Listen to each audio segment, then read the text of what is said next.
మరలా ఈ నిన్నటి వరకు కార్యక్రమంలో మిమ్మల్ని కలుసుకోవడం ఎంతో సంతోషం.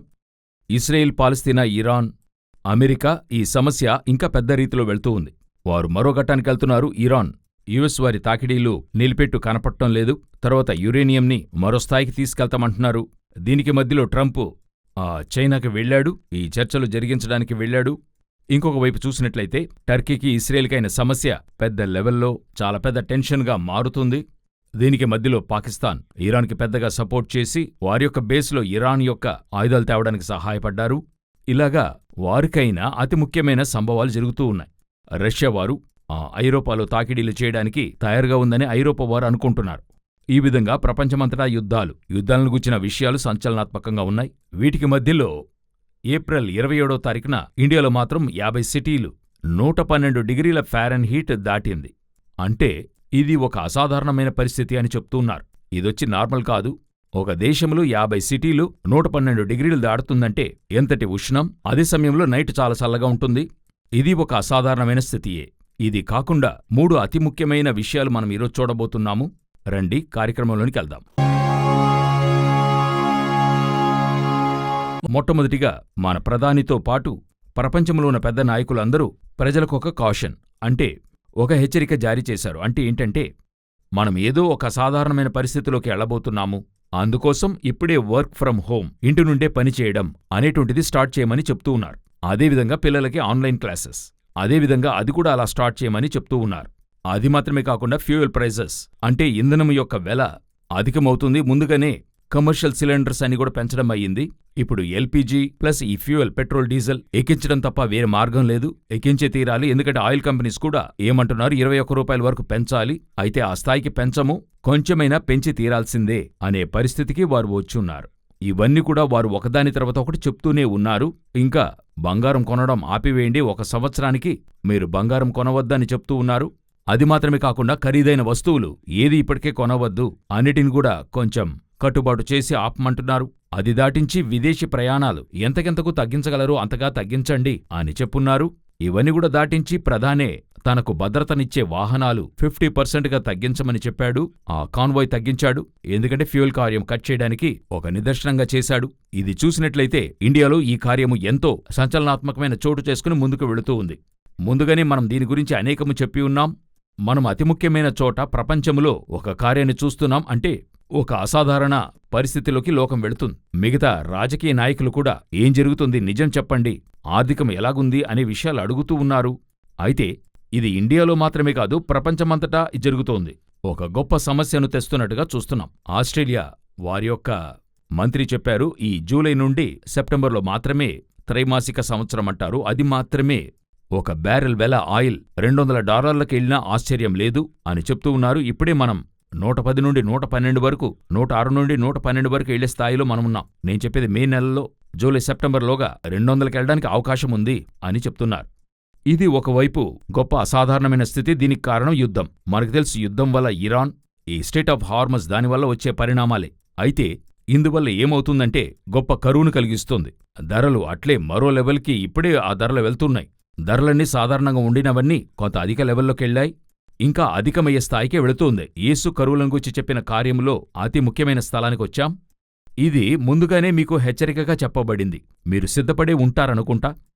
వీటి గురించి మీకు తెలిసే ఉంటుంది. అయితే మనమందులోకి ప్రవేశమయ్యాం అనేటువంటిదే మేము మీకు అతి ముఖ్యంగా చెప్పేటువంటి ఫస్ట్ విషయం. రెండవది, యేసు చెప్పిన మరొక సూచన మన కంటికి ముందుగా జరగన ఆరంభమైంది. మీరు వినే ఉంటారు, హంటా వైరస్. స్పెయిన్ దేశంలో ఒక విలాసమైన ఓడ నుండి ఈ కార్యాలు జరగనారంభమయ్యాయి. అంటే ఒక 26-29 ప్రయాణికులకు ఇది సోకినట్టుగా కనిపెట్టారు. అందులో అనేకులు అక్కడి నుండి మిస్ అయ్యారు. ఒక్కొక్క దేశానికి వారు వెళ్లిపోయారు.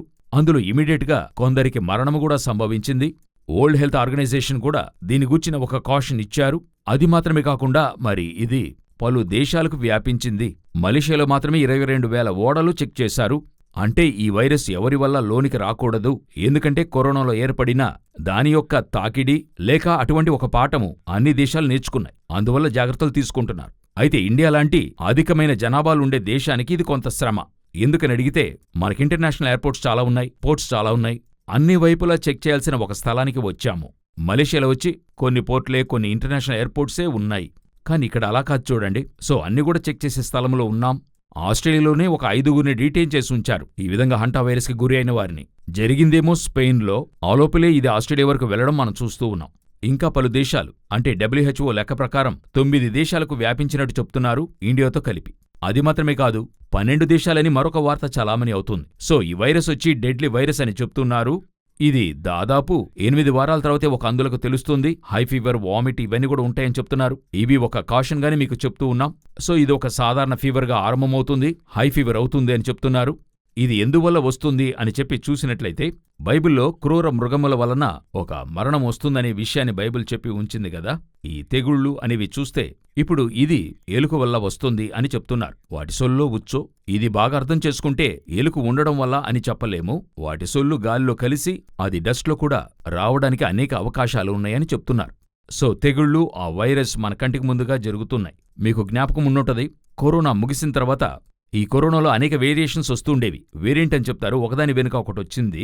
అప్పుడే ప్రపంచ ఆరోగ్య సంస్థ ఒక ప్రకటన ఇచ్చారు 2023లో. ఏం చెప్పారంటే, తర్వాత మరొక పెద్ద వేరియంట్ వస్తుంది, సో మీరు రెడీగా ఉండండి, కరోనా కంటే చాలా మోసమైన ఒక వేరియంట్ వస్తుందన్నారు. ఇది కరోనా యొక్క వర్షన్ కాదు, మరొకటి. ఈ వైరస్ అన్నది మరొకటి వచ్చింది. ఇది ఇప్పుడు వ్యాప్తి అవుతుంది. ఇది ఏ స్థాయికి వ్యాప్తి అవుతుంది లేక కట్టడి చేస్తారో తెలియదు. అయితే తెగులన్నది ఈ వైరస్ ద్వారా ఒక జంతువు నుండి వ్యాప్తి అవుతుంది, ఖచ్చితంగా ఉంది అని చెప్తున్నారు, ప్రపంచ ఆరోగ్య సంస్థ చెప్తుంది. సో ఇప్పుడు దానికంటే, కరోనా కంటే పలు రెట్లు పెద్దదే అని చెప్తున్నారు. ఒకవైపు యుద్ధం జరుగుతూ ఉంది, బాగా గమనించినట్లయితే ఒకవైపు యుద్ధాలు జరుగుతూ ఉన్నాయి. మరొకవైపు మీరు చూసినట్లయితే ఈ తెగుళ్ళు అదొకవైపు తీవ్ర స్థాయిని అందుకుంటూ ఉన్నాయి. మరొకవైపు ఈ యుద్ధం వల్ల ఒక కరువు అదొకవైపు వెళుతుంది. ప్రకటన గ్రంథము 6వ అధ్యాయం 8వ వచనంలో చూసినట్లయితే, ఖడ్గం వలనను, కరువు వలనను, మరణం వలనను, ఈ మూడిటిని గనుక మీరు ఇంగ్లీష్ బైబిల్లో చూసినట్లయితే దానికి స్వాడన్ ఉంటది, దాని తర్వాత ఫెమైన్స్ అని ఉంటది, అటు తర్వాత పెస్టిలెన్సెస్ అని ఉంటది, అంటే తెగుళ్ళు అని ఉంటది. ఇవి మూడు ఒకదాని తర్వాత ఒకటి జరిగేవి మీరు చూస్తూ ఉన్నారు. చివరి కాలపు సూచనలు మన కంటికి ముందరగా. మత్తయి 24:3లో యేసును అడిగిన ప్రశ్నకు యేసు చెప్పింది యుద్ధములను గూర్చి, యుద్ధ సమాచారం గూర్చి వింటారు. కరువు, తెగుళ్ళు అన్ని కూడా మన కంటికి ముందర జరుగుతూ ఉన్నాయి. సో రాకడకు ముందుగా జరిగే ఈ సూచనలను చూస్తున్నప్పుడు ఒకవైపు కేర్ఫుల్గా ఉండండి, సేఫ్గా ఉండండి, అదే సమయంలో సిద్ధపడి ఉండండి. అదే చాలా ముఖ్యం. ఎందుకని మీకు చెప్తున్నానంటే, ఈ కార్యాల్లో ఆయుత్తంగా ఉండండి. ఎలా ఆయుత్తంగా ఉండడం? తెగులొస్తుంది, కరోనా వచ్చినప్పుడే చెప్పాం. వీటిని అధిగమించడానికి ఇప్పుడు వీటికైన వ్యాక్సిన్ ఏదీ లేదు, ఇప్పుడు ఏదినూ లేదు. ఇక మీదటే కనిపెట్టాలి ఆ వ్యాక్సిన్. కరోనా తర్వాత ఎలా కనిపెట్టారో అలాగే కనిపెడతారు, లేక తర్వాత వేరియంట్ వచ్చినా అటు తర్వాతే వ్యాక్సిన్ కనిపెడతారు. బిల్ గేట్స్ ముందుగానే చెప్పాడు, వ్యాక్సిన్ వచ్చి ఇక మీదటే కనిపెట్టాలి, తర్వాత వచ్చే కార్యాలకు ముందుగానే ఉన్నటువంటి వ్యాక్సిన్ దీనికి సెట్ అవ్వదు అని చెప్పున్నాడు. సో వ్యాక్సిన్స్ ఒకవైపు కనిపెడతారు, కాపాడతారు, అవి ఉండని. అయితే ఇది మిమ్మల్ని బాధించకుండా మీరు భద్రతగా ఉండాలి అన్నందుకు దేవుడు మనకు చెప్పించిన ఒక విషయం, నీకు అపాయమేమీయూ రాదు, ఏ తెగులును నీ గుడారమును సమీపించదు అనేది ఇంపార్టెంట్. యుద్ధ సమాచారములు వీరు వింటారు, కలవరపడకుండా. అదే దేవుడు చెప్తున్నాడు, కలవరపడకుండా చూచుకొనిడి. దాని అర్థం, వీటి మధ్యలో ఇవన్నీ సంభవిస్తున్నప్పుడు ఒక కార్యం మనసులో పెట్టుకోండి, ఈ కరువో, తెగులో, యుద్ధమో ఏది కూడా మిమ్మల్ని, నన్ను బాధించకుండా ఉండడానికి ఒకే దారి ఏంటి? అన్ని ప్రభుత్వాలు కానివ్వండి, డాక్టర్స్ గాని, సైంటిస్టులు కానివ్వండి, వాటి నుండి కాపాడటానికి ప్రయత్నాలు చేస్తారు. అయితే దేవుడు ఒక్కడే రాకముందే మనల్ని కాపాడతాడు. ఆపత్కాలమున నాకు మొరపెట్టుము. సో మనము ఈ కాలఘట్టమున పూర్తి భద్రత దేవుని హస్తాల్లో ఉంది. ఆయన పూర్తిగా మనల్ని కాచి కాపాడటానికి శక్తిమంతుడై ఉన్నాడు. అందువల్ల చాలా కేర్ఫుల్గా ఉండండి, ప్రార్థించండి, బైబిల్ చదవండి, చేయవలసిన కార్యాలు చేయండి. దేవుడు చెప్తున్నాడు, క్రియలు లేని విశ్వాసం మృతము. విశ్వసించండి, ఇవి ఒకవైపు రావు, ఒకవైపు క్రియ. మీరు శుభ్రంగా ఉండటం, భద్రతగా ఉండడం, ఆ కార్యములు ప్రభుత్వము చెప్పే విషయాలు, ఆయా ప్రిలిమినరీగా ఏ ఏ కార్యాలు చేయాలో, కాషన్స్ ఏమేమి తీసుకోవాలో అన్నిటినీ చేయండి. అతి శీఘ్రముగా ప్రభు వస్తున్నాడు. వాటికి ముందు జరగాల్సిన సూచనలన్నీ తుల్యముగా జరుగుతూ ఉన్నాయి. ప్రభు చిత్తమైతే మరొక కార్యక్రమంలో రాకడాలస్యమైతే మరల కలుద్దాం. God bless you.